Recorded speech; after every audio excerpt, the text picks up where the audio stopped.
It was a bitterly cold night in Crestwood, a small suburban town on the outskirts of Denver, Colorado. The streets were deserted, blanketed with a fresh layer of snow that muffled every sound. Inside the Parker residence, a cream-colored two-story house at the end of Maple Drive, the lights were still on in the upstairs windows. It was the kind of house that looked warm and inviting from the outside. No one could have guessed that within the next hour it would become a crime scene so horrifying that it would haunt the community forever. At 12:37 a.m., a 911 call broke the silence. The dispatcher heard a woman's trembling voice. "Please, someone's in my house," she whispered, barely audible. The dispatcher tried to get her to repeat her address, but the line suddenly went dead. Attempts to call back went straight to voicemail. Officers were immediately dispatched to the Parker home, arriving just 7 minutes later. When they entered through the front door, everything seemed eerily quiet. There were no signs of a struggle in the living room, just the faint hum of the furnace. But as they moved deeper into the house, the horror began to reveal itself.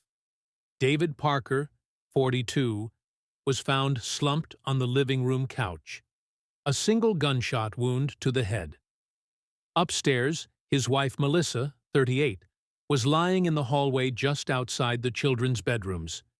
She had been shot once in the chest, her hand outstretched toward the doorknob as if she had been trying to reach her kids. The children, Ethan, 11, Grace, 9, and Lily, just 6 years old, were found in their beds. Each had been shot at close range while they slept. The killer had moved through the house methodically, leaving no one alive.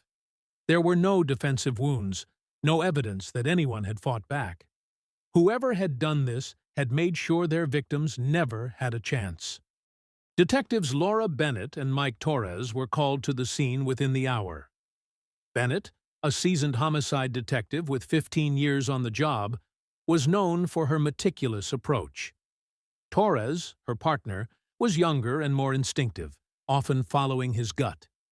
Together, they began piecing together the puzzle of what had happened inside the Parker home. The first thing they noticed was the forced kitchen window. The lock had been broken, and it appeared to be the killer's point of entry. But the snow on the windowsill was undisturbed. "This could be staged," Bennett murmured as she examined it with a flashlight. Torres agreed.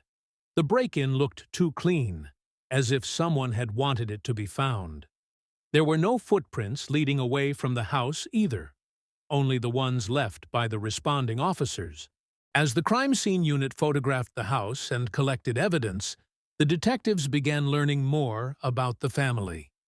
To the outside world, the Parkers had seemed perfect. David was a regional manager for a chain of hardware stores. Melissa was a beloved elementary school teacher. They hosted barbecues in the summer, attended church every Sunday, and were well liked by everyone in the neighborhood. But Bennett knew better than to trust appearances. In homicide, the perfect family rarely exists. They began by speaking to the closest relative, David's younger brother, Mark Parker. He lived about 15 miles away and had been notified of the murders at 3 in the morning. When they arrived at his small apartment, he opened the door looking pale and shaken. "I can't believe this," he said, tears in his eyes. "All of them. David, Melissa, the kids." Mark seemed genuinely distraught, but the detectives had to ask the hard questions. Where had he been the night of the murders?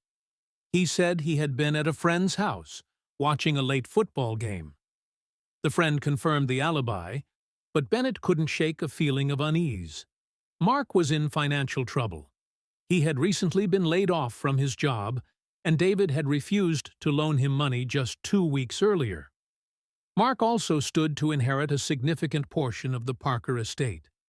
It was too early to make accusations, but the detectives made a note to keep him in mind. They moved on to the neighbors. One couple reported hearing a car engine around midnight, but assumed it was just someone leaving for an early shift. Another neighbor, 17-year-old Josh Keller, said he saw a man walking down the street around 11:45 p.m. He was wearing a dark hoodie, Josh recalled. Couldn't see his face, but he was tall, maybe 6 feet. He was carrying something, looked like a bag. It wasn't much, but it was something. 3 days into the investigation, Bennett and Torres uncovered a discovery that changed the direction of the case. Melissa Parker had been making secret cash withdrawals from the family's bank account for months, over $30,000 in total. When the detectives asked her colleagues at the school about this, no one could explain it. Melissa had always seemed financially stable. Where had the money gone? Phone records revealed another clue. Melissa had made multiple calls to a prepaid cell phone registered under a fake name. When detectives traced the number, it led them to Anthony Reed, a 35-year-old handyman who had done work on the Parker house 6 months earlier. Anthony Reed had a criminal record that included burglary and assault. When detectives brought him in for questioning, he denied any involvement. He admitted to knowing Melissa, but insisted their relationship was purely professional. But Reed was lying. A search of Melissa's text messages revealed the truth. She and Reed had been having an affair. In one message, Melissa had written, "I can't keep lying to David. I'm ending it. Please don't come to the house again." The last message from Reed, sent just 2 days before the murders, was chilling. "If you cut me off, you'll regret it." Reed now had a clear motive. But there was a problem. On the night of the murders, he had been working a double shift at a warehouse 30 miles away. Security footage with timestamps placed him there until after 1 in the morning. "He couldn't have done it," Torres said in frustration. "Or he paid someone else to do it," Bennett countered. As the investigation dragged on, pressure from the media mounted. The murders had rocked the community. Everyone wanted answers. Then, 2 weeks after the murders, forensic analysis finally yielded a breakthrough. On Melissa Parker's nightstand, beneath a lamp, technicians had found a partial fingerprint. It didn't belong to David, Melissa, or any of the children. It belonged to Mark Parker, David's brother. Mark was brought in for questioning a second time. He insisted he hadn't been in the Parker house for weeks. But when Bennett confronted him with the fingerprint, his story began to crumble. I needed money," he admitted. "David wouldn't help me. I was desperate." He claimed he had gone to the house that night only to borrow cash from David's safe, but when he arrived, the family was already dead. He panicked and left. But Bennett wasn't buying it. The story didn't add up. A search warrant was executed on Mark's apartment.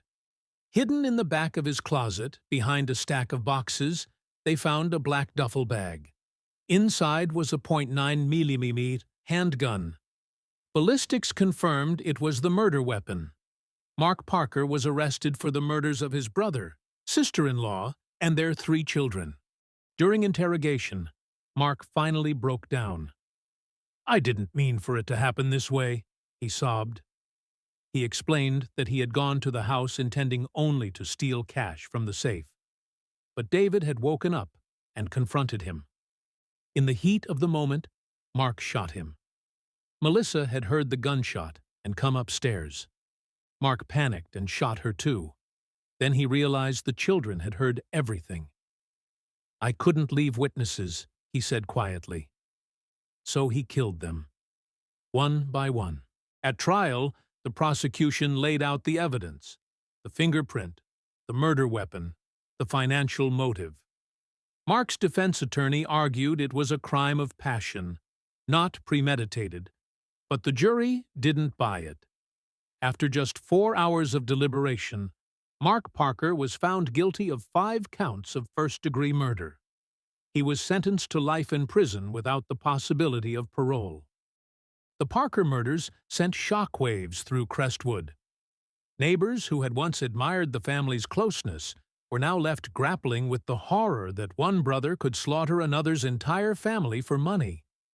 Detective Bennett, who had seen more than her share of tragedy, admitted the case haunted her. "He killed his nieces and nephew," she said.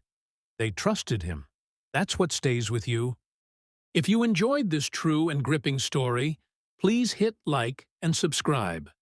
We share powerful real-life stories like this every single day, and the next one will be just as compelling. Don't miss it.